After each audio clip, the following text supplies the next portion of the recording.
Kembali lagi di channel Iban. Sorry teman-teman buat yang udah nungguin video gue, soalnya gue belum sempat update dari hari Senin kemarin karena kerjaan kantor lagi cukup hektik, lagi cukup sibuk, jadi gue nggak sempat update. Padahal rencananya itu gue update tiap Senin, Rabu, Jumat setidaknya, tapi hari ini udah hari Rabu. Mungkin video ini semoga bisa tayang besok langsung hari Kamis. Jadi setidaknya untuk minggu ini gue ada hari Kamis tuh ada update, mungkin Kamis dan Sabtu kali ya. Oke, jadi di video kali ini gue akan menceritakan bagaimana tahapan sebuah konstruksi sebuah food and beverage. Sebenarnya bukan food juga sih, lebih ke beverage dari Koi Cafe. Ini gue udah ada gambarnya. Ini gambarnya itu gue ambil dari google.com dan dia mengarah ke loveindonesia.com. Kreditnya ke sana ya teman-teman.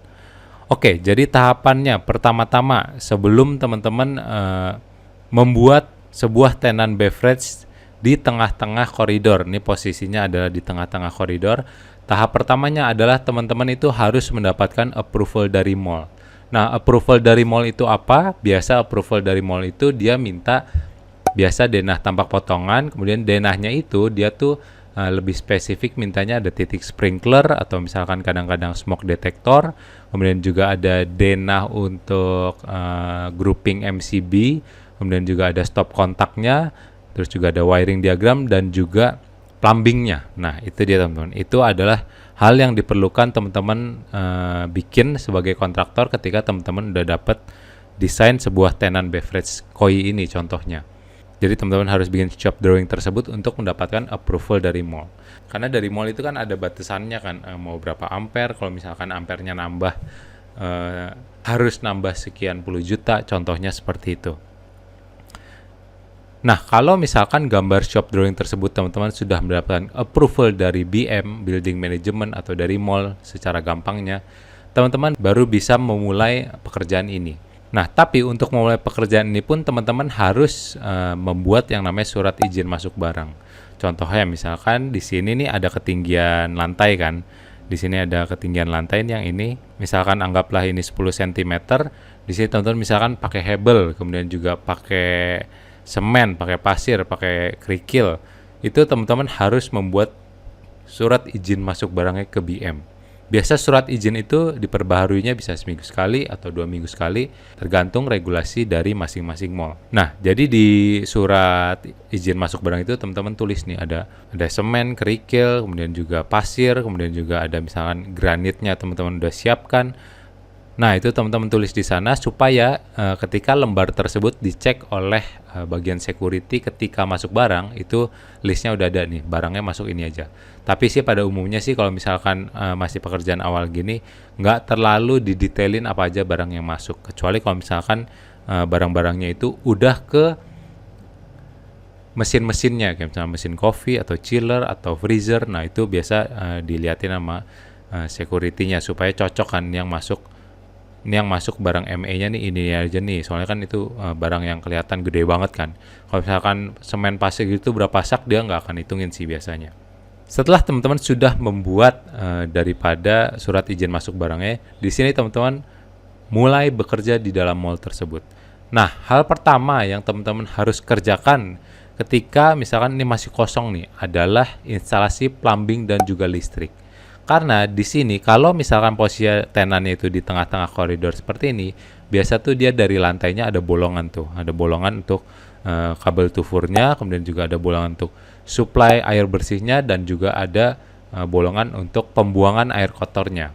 Nah, contohnya kalau misalkan si air bersih kan itu pasti udah ada sink. Terus dari kalau misalkan kayak di coffee shop gini, dia misalkan ada ice maker atau chiller atau freezer atau apapun atau tap water, misalkan itu tuh butuh yang namanya water supply juga, supply air bersihnya. Nah, maka dari itu teman-teman harus membuat jalur plumbing tersebut untuk dinaikkan di atas lantainya teman-teman. Jadi misalkan di sini gue langsung gambarin aja.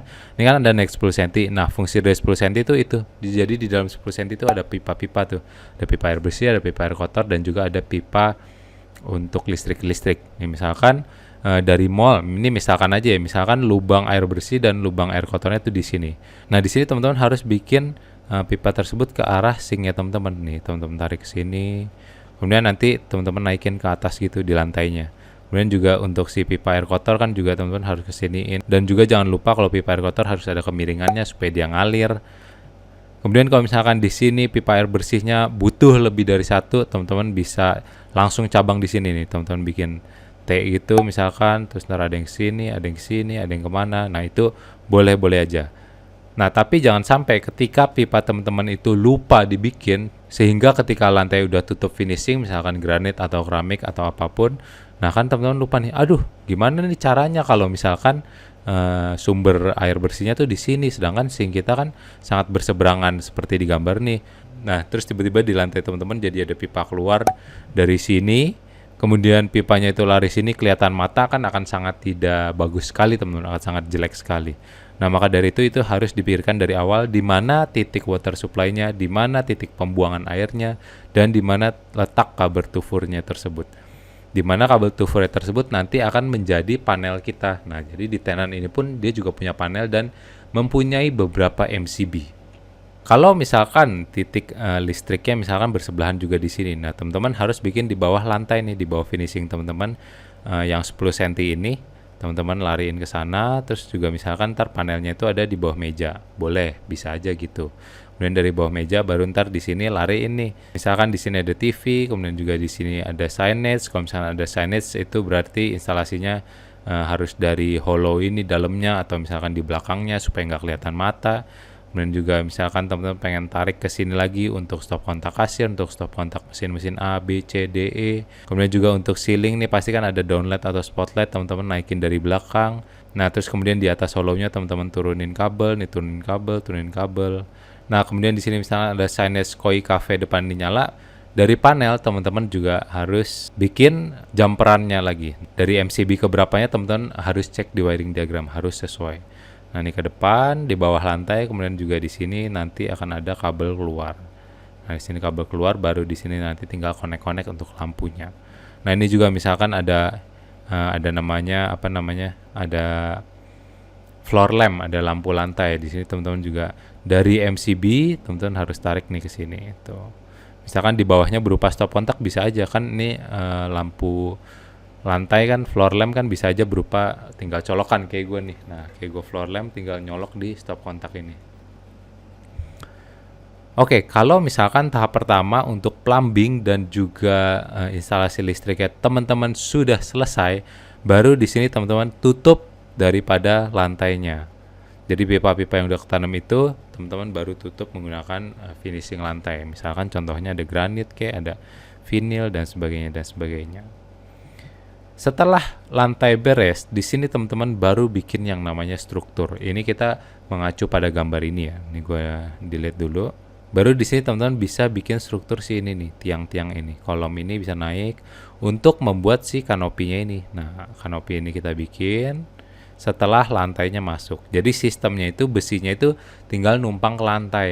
Si kanopinya itu tuh tinggal berdiri di lantai. Misalkan ini lantainya, kemudian ini kanopinya dia begini kan. Nah, begitu. Terus misalkan di sini ada strukturnya contohnya misalkan. Nah, di sini nanti tinggal matiin ke lantai nih. Teman-teman tinggal bikin sepatuannya aja. Kalau misalkan teman-teman arsitek kan pasti sangat umum dengan sepatu baja teman-teman. Kalau misalnya teman-teman ngedesain baja pasti kan ada sepatunya tuh, entah dia kotak atau misalnya dia nge-L. Jadi satunya ke hollow, satunya lagi ke lantai, contohnya seperti itu. Pun dengan yang atasnya ini teman-teman bisa bikin L-Lan seperti ini untuk matiin ke ceiling, dan juga atasnya untuk matiin ke rangka atas, atau bisa juga teman-teman tinggal las kan. Tinggal dilas kan langsung beres. Kalau misalkan dia besi, kalau misalkan hollownya itu cuman hollow aluminium, dia nggak bisa dilas. Jadi teman-teman harus pakai besi teman-teman. Kalau misalkan mau ngelas. Tapi kalau misalkan cuman bikin L-Lan gini nge-screw doang mah pakai hollow aluminium juga nggak masalah ya teman-teman. Oke, itu adalah tahap keduanya. Teman-teman harus bikin struktur dan juga kanopi di atasnya ini. Nah setelah itu tahap berikutnya adalah teman-teman tinggal masukin furniture teman-teman.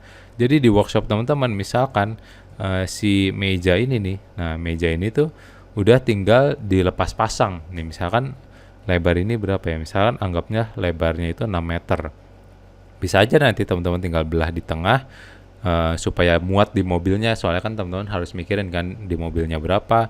Kemudian juga misalkan ini nggak di lantai ground floor, teman-teman harus naikin ke lift barangnya ukurannya berapa, baru teman-teman bisa potong-potong si meja ini sesuai dengan jalur transportasi tersebut memungkinkan atau enggak. Nah, setelah si mejanya tersebut dipotong-potong, biasanya top table-nya itu juga ngikut.